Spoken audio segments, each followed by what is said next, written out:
এমন অনেক মানুষ আছে যারা তাদের চাকরিকে পছন্দ করে না, তারা তাদের চাকরি ঘৃণা করে, একমাত্র বেতনের জন্য তারা চাকরি চালিয়ে যাচ্ছে।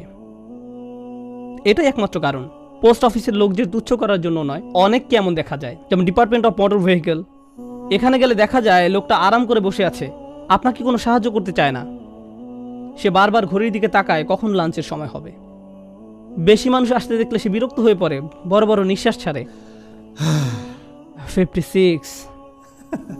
তার আপনাকে দেখে খুবই হতাশ হয়ে পড়ে।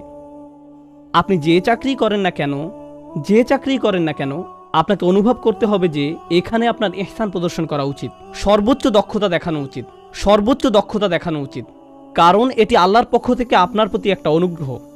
যদি এই চাকরি না থাকতো আপনাকে মানুষের কাছে হাত পাততে হতো, আপনাকে মানুষের কাছ থেকে টাকা ধার নিতে হতো, বিদ্যুৎ বিল দেওয়ার জন্য, মুদি দোকানের বিল পরিশোধ করার জন্য, আপনার বাচ্চাদের খাবার কিনে দেওয়ার জন্য।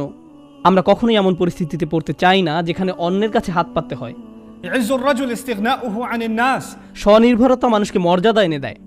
আমি যে স্বনির্ভর, নিজের গাড়ি চালাই, নিজের বাসায় থাকতে পারি, নিজেই নিজের জামা কাপড় কিনতে পারি, নিজের খাবার কিনতে পারি, এগুলো আমার আত্মসম্মানের অংশ। কারো কাছে চাওয়া, হাত পাতা অপমানকর, লজ্জাজনক। তাই আপনার যে চাকরি থাকুক না কেন, আপনার চাকরি নিয়ে অভিযোগ থাকতে পারে, তাতে সমস্যা নেই। কিন্তু আপনি যে চাকরি করি না কেন, তা আসলে আমাদের প্রতি আল্লাহর একটা অনুগ্রহ।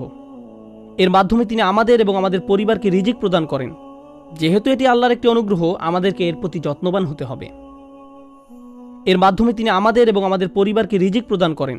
আমাদের কাজগুলো ঠিকভাবে করতে হবে। চাকরি করার সময় ঘুমাতে পারি না, ম্যানেজার সবসময় দেখছে না বলে ফাঁকি দিতে পারি না, কেউ চেক করছে না বলে আপনি মন মতো যখন তখন যা খুশি করতে পারেন না।